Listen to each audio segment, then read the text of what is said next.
Good day everyone, my name is Daniela Lilian Sibana from Bachelor of Science in Nursing 1-3, and for today I will demonstrate the proper hand washing procedure. But before proceeding with the demonstration, I will first tell you why, when, and how long should we perform the procedure. Our hands are the main pathway of transmitting microorganisms from a host to another host, especially in our everyday lives and in healthcare. These microorganisms are not visible with our naked eye, so they may harm us internally, such as diseases and illnesses. Therefore, hand hygiene and or hand washing is the simplest and the most important measure to prevent transmitting microorganisms and to avoid healthcare associated infections. According to CDC, we should always perform hand washing or hand hygiene after we touch surfaces or body parts that were exposed and touched by other people.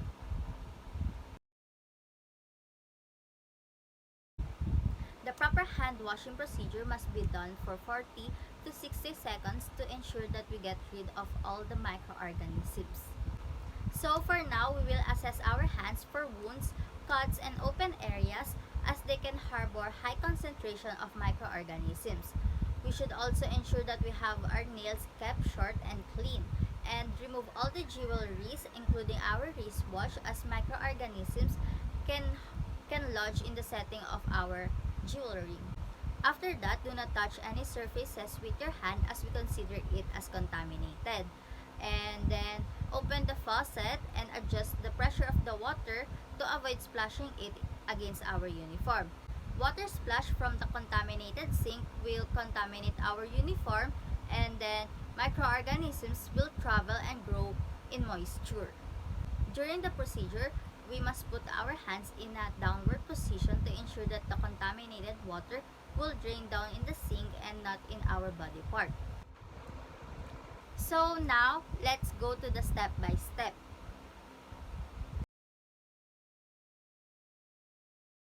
Remove all jewelries as microorganisms can lodge there. Adjust the pressure of the water to avoid splashing it against our uniform. Lower your forearms and hands and wet it thoroughly with water.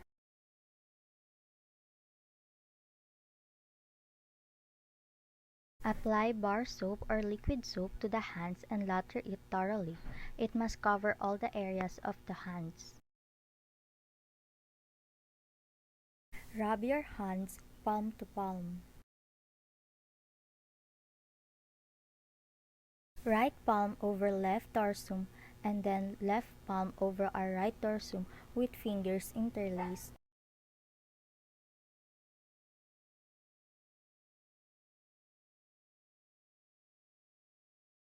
Palm to palm with our fingers interlaced. The fingers must be interlaced so that it will fit in our interdigital spaces. Back of our fingers to opposing palm with fingers interlock each other.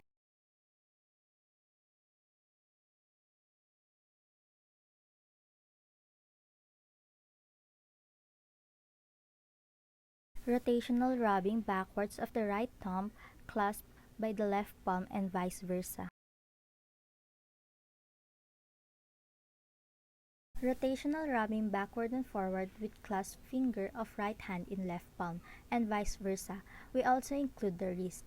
We do this rubbing in circular motion because the friction causes help lose and remove dirt and microorganisms.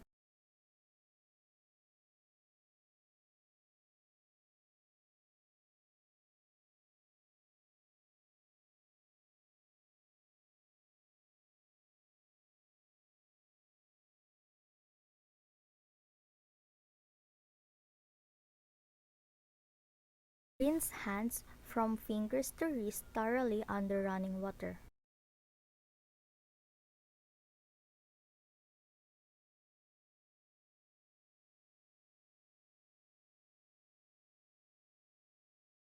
Turn off the water as per type of the faucet control. Dry pat your hand thoroughly with a paper towel or a single-use cloth.